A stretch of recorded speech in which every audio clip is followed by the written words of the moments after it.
Hello guys, সবাই কেমন আছেন? আশা করি সবাই ভালো আছেন। আমরা একটি মাজার দেখার জন্য চলে যাচ্ছি আজ চট্টগ্রাম কর্ণফুলী নদীর ওই পাড়ে। আমি সঠিক নামটা বলতে পারবো না, এটার কি নাম মাজারটার। তো আপনারা দেখতে থাকুন। আমরা এই নদীটা পার হব বোট দিয়ে। আমি কিন্তু কখনোই বোটে ওঠিনি, আমার জীবনে এই প্রথম। দেখেন, আমরা যখন মাঝ বরাবরে এসেছিলাম তখন অনেক জোরে জোরে জোয়ার এসেছিল। দেখেন পানিগুলা অনেকটাই ঘোলাটে। তো আমরা সবাই খুব ভয় পেয়ে গেছিলাম। আমি কখনোই উঠিনি, আমার জীবনে প্রথম। তো আমরা সবাই বোট থেকে নেমে এই তো মাজারে চলে আসলাম। দেখেন মাজারের চারদিকটা অনেকটাই বড়। এখন বিকাল 3টা বাজে, এখন মানুষ তেমন একটা নাই। একটু পর থেকে মানুষ অনেক আসা শুরু করবে।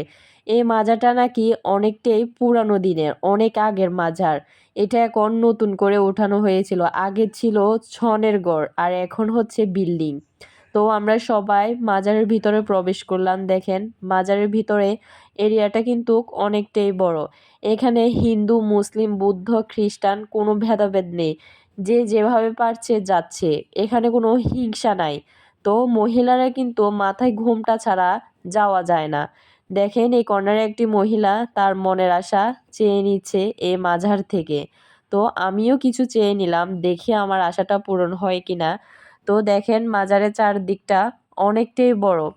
তো এই যে পাথরটা দেখছেন এটা খুবই জাগ্রত, এটা নাকি কিস্তি পাথর, বাবা মুছেননিয়া কিস্তি পাথর।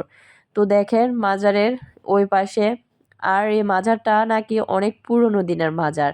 তো ভিডিওটি যদি অবশ্যই ভালো লাগে লাইক কমেন্ট শেয়ার করবেন, অন্যকে দেখার সুযোগ করে দেবেন। তো দেখেন মাজারটার চারদিকটা, আর এখন কিন্তু তেমন মানুষও নেই। ধন্যবাদ সবাইকে।